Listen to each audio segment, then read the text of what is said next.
On the phone with us now for some military insight is retired Lieutenant Colonel Scott Mann. He spent more than 2 decades with the U.S. Army, 18 of those with Special Ops. Thanks so much for joining us over the phone. From a military standpoint, how significant is this victory in Ramadi? Well, I think, it's definitely good news. When you think about it just from a troop morale perspective, I think the Iraqi forces definitely needed a win. And then also, I think just from a geostrategic perspective, just where Ramadi lies and its, its strategic significance geographically is a big deal as well. But I also, just being a guy that's worked around insurgencies my whole life, I also urge a little bit of caution here that we don't celebrate too early. And we recognize that a lot of the hard lifting in Ramadi is still in front of us. You may recall earlier this year, Defense Secretary Ashton Carter saying that the Iraqi troops did not have the will to fight. Based on such a significant victory here, is it fair to say that that characterization may be a thing of the past? No, not at all. Listen, I think what does bode well here is that there is evidence that the United States has started to do a little bit more in how it advises these troops.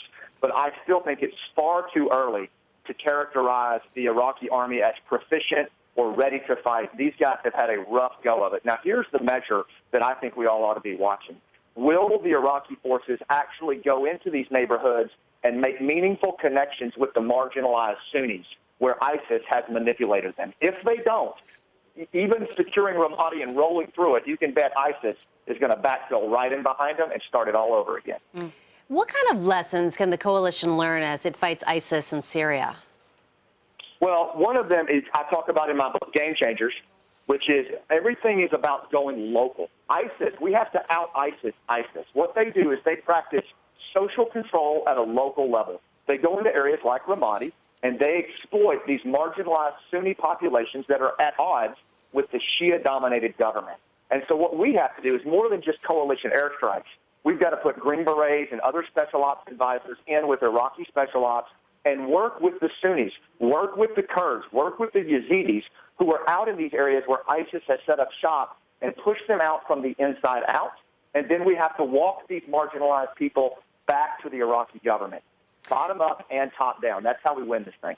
So you mentioned ISIS's ability to exploit this minority Sunni population as well as other minorities. What can we expect in terms of retaliation then from ISIS? Do you think it will be a military retaliation? Oh, here's what they're going to do. I guarantee it, and you can watch this. They don't practice terrorism. ISIS practices horrorism. They go in and they visit unspeakable violence on anyone who is complicit or seems to be complicit with Iraqi or coalition forces. So they're going to come back into Ramadi.